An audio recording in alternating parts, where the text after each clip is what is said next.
চলমান আইন শৃঙ্খলা পরিস্থিতির অবনতি ব্যবসা বাণিজ্যের জন্য বড় বাধা হয়ে দাঁড়িয়েছে। ঢাকা চেম্বার আয়োজিত সেমিনারে একথা জানান বিভিন্ন খাতের উদ্যোক্তারা। তারা বলেন, পণ্য পরিবহনে লুটপাট, সড়ক মহাসড়কে চাঁদাবাজি, ফুটপাতে ব্যবসায়ীদের দৌরাত্ম্য সহ নানা কারণে আস্থাহীনতায় ভুগছেন অনেকে।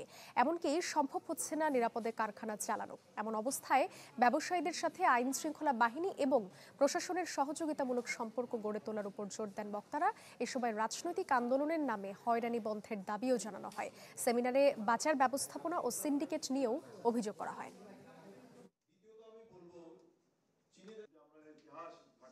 ব্যবসায়িক কর্মকাণ্ডের টেকসই অগ্রগতির জন্য আইনশৃঙ্খলা রক্ষাকারী বাহিনী ও নগর প্রশাসনের সঙ্গে ব্যবসায়ী সমাজের পারস্পরিক আস্থা ও সহযোগিতামূলক সম্পর্ক গড়ে তোলা অত্যন্ত প্রয়োজন।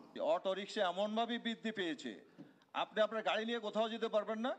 আপনি অটো রিক্সার যন্ত্রণা, আপনি যানজট এমনভাবে সৃষ্টি হবে, আপনি কোথাও ইচ্ছা করলে সরাসরি দ্রুত কোথাও পৌঁছতে পারবেন না। নগদ পেমেন্টে 500 টাকা পর্যন্ত ক্যাশব্যাক আর লেনদেনে প্রতিদিন ডিপ ফ্রিজ এবং ঘন্টায় ঘন্টায় এসি টিভি সহ দারুণ সব গিফট।